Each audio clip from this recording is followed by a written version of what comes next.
So you've got this idea for a character, right? And, you've been thinking about it for a while. You're like, okay, I've got this idea for this transgender character, right?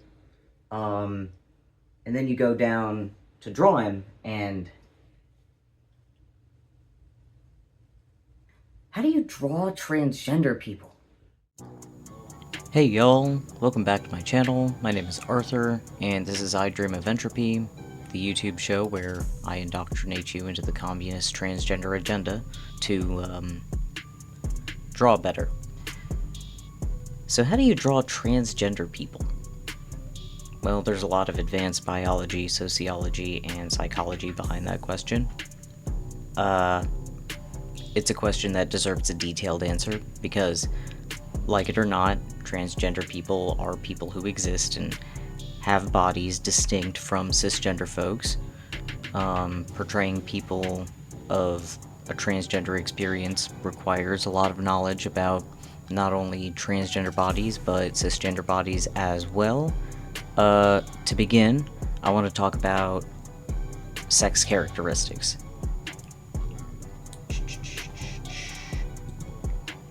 So, sex isn't binary. It exists on a spectrum. So you have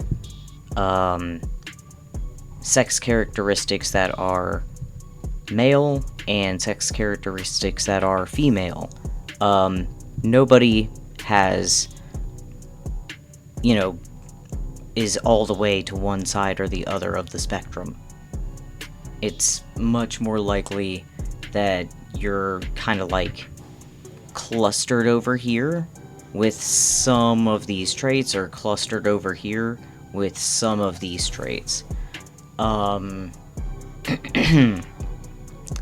it's a cluster of characteristics from height, body fat distribution, secondary sex characteristics, and gonadal anatomy. So here we have this scale, and on the far end of the scale, we're gonna have this ancient goddess statue, and this person doesn't necessarily exist, but she's the female side of the spectrum, with all female sex characteristics. So, primary characteristics, secondary characteristics, she grows no dark facial hair, she has, like, fat distribution that, you see in a more curvaceous feminine figure. Basically, this is the opposite of Giga Chad over here. In Giga Chad has all male sex characteristics.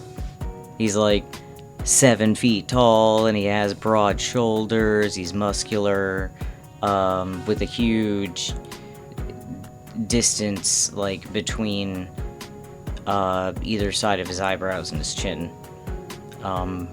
Yeah. That's what I was gonna say. So this man also doesn't necessarily exist, and the majority of cisgender folks are gonna have, like, sex characteristics clustered to one side or the other. Like, maybe you'll have a cis woman with a tiny butt. That's her one characteristic from this side of the spectrum. Or you'll have a cisgender man with big wide hips. He's got that one characteristic from the other side of the spectrum over here. So you know what you kind of understand what I'm saying, right? Where it's not necessarily just A or B, it's you'll have some of this, some of that. It's a grab bag. And you'll see variation. Some women have mustaches. You'll see some men with breast tissue.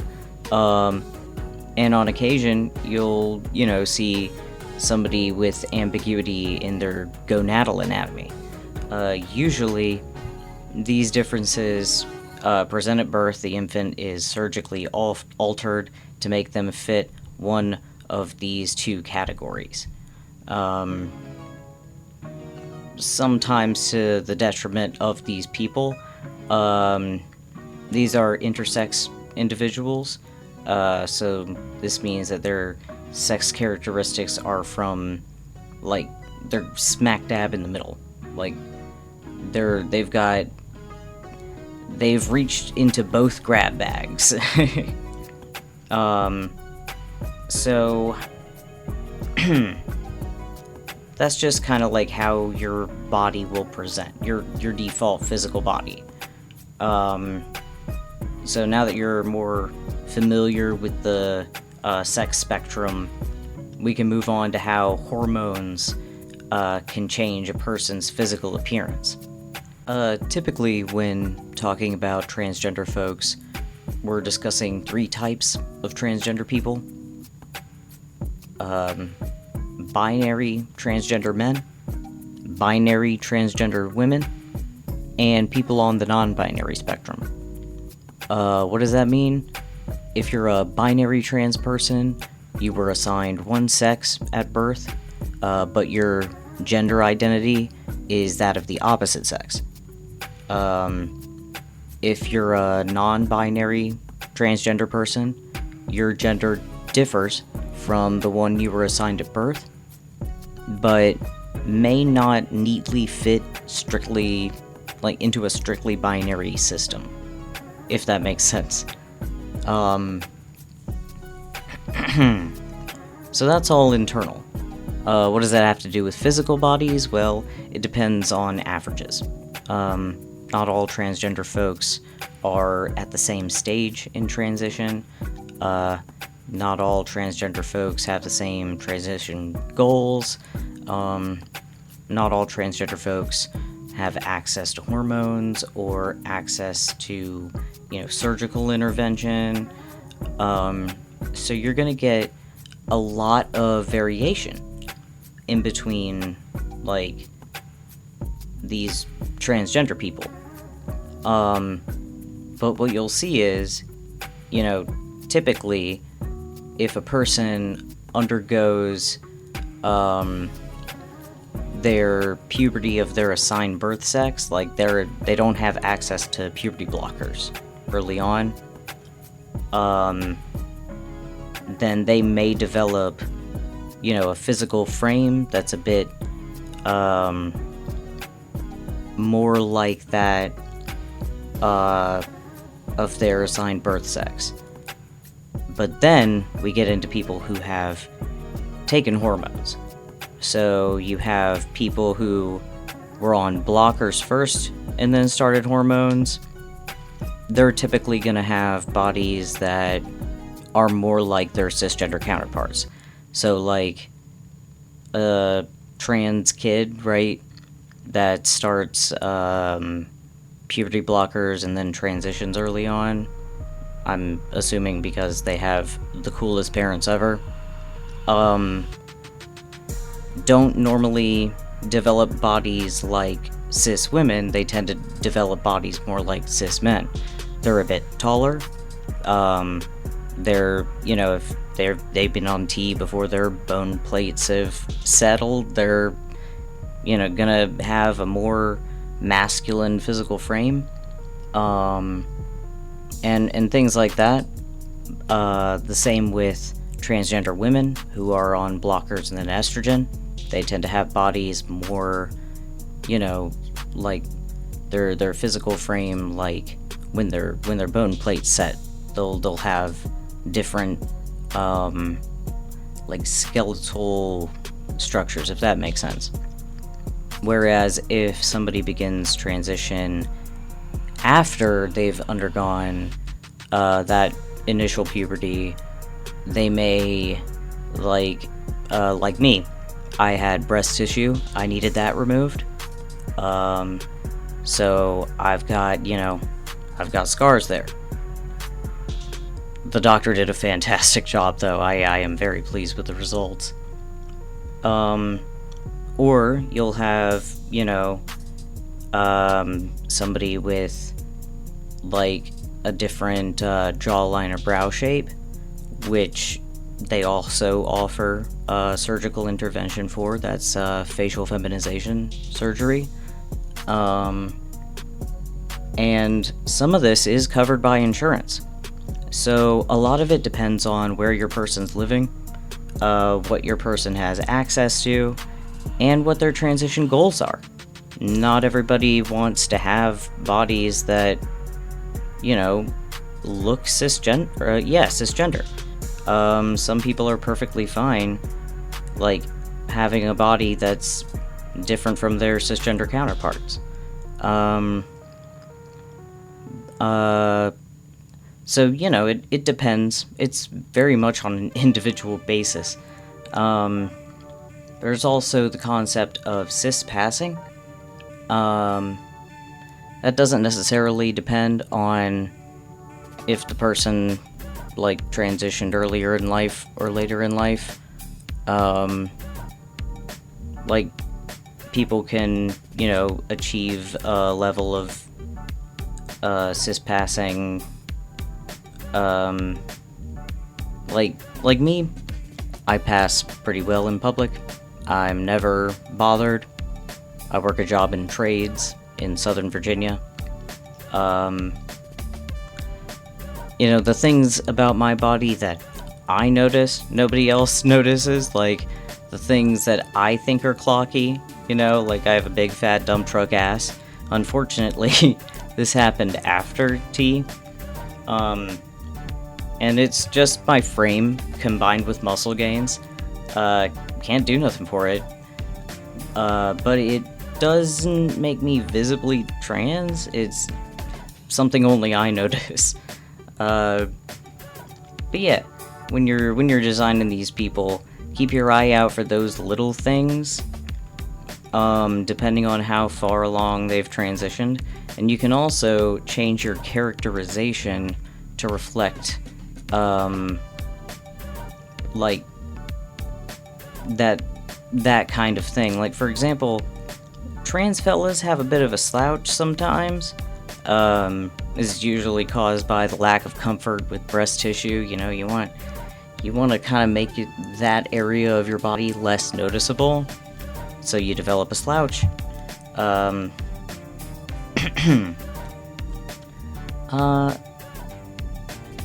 if you've been holding your body a certain way for years, it's a bit of a thing to train yourself out of. That's another thing that you can kind of add to people's characterization, what their posture looks like, how they hold themselves. And it depends on the story you want to write, too. I have another one I've been working on, where it's a trans girl in the closet. So to everybody else, she looks like a boy. But there are hints that something's weird. There's a main conflict that arises during a ghost hunting adventure with her classmate. Now her classmate thinks that she's got a crush on her, but actually it's just like intense feelings of gender envy. Like, I know I've seen a fella that I'm like, God, I wish I looked like that, Like, if only I were a few feet taller. If only I was a baller. Anyway. But yeah. There's, Aliens, a body swap. It's a bit of a psychological horror thriller situation. I think I can tell it in about 100 pages if I have to. I just want it to be like a short story comic. I'm sorry, I'm rambling a little, but possibilities are pretty endless, with, transgender characters. Hormones also have a crazy impact on the body. Your character's fat distribution will change, so it'll affect face shape, torso shape, skin texture. If they're taking testosterone, their voice will deepen naturally. Voice training does help aid that process as well. Transgender women often notice, like, it's easier to voice train when they've been on estrogen for a while. but estrogen does not change the like vocal cord structure the way that testosterone does. So a lot of the legwork is voice training. What about clothing? Well, trans people exist in all corners of the world and in every culture. Their style is, up to their individual personality. Their ideas about themselves, safety, or a number of other factors. Like, if you're designing a character that falls outside the gender binary, a good way to communicate that is presentation. Gender nonconformity is, the act of presenting your gender in a transgressive way. Like Dorian Electra, that non-binary musical artist whose wardrobe choices and music reflect their gender identity. Try to find, the ways people, signify gender and kind of play with it. If you want to create a person whose gender is ambiguous, learn the rules so you can break them properly. Skirt plus hairy legs kind of communicate ambiguity, like an unshaven face with full, makeup, and an updo. There's a lot of things you can do to communicate ambiguity if you're going for ambiguity. And non-binary folks can come in all kinds of, shapes and sizes. It annoys me that when people are trying to present, non-binary bodies in particular, they kind of just make them extra thin. And, I get it, right? You don't want to show any sex characteristics, and a way to do that is to make somebody thin. However, there's a bit of a problem in the queer community with body issues, and you don't want to sell the idea that thinning your body helps solve the problem of noticeable sex characteristics to somebody who's already having body issues. It's not a good idea.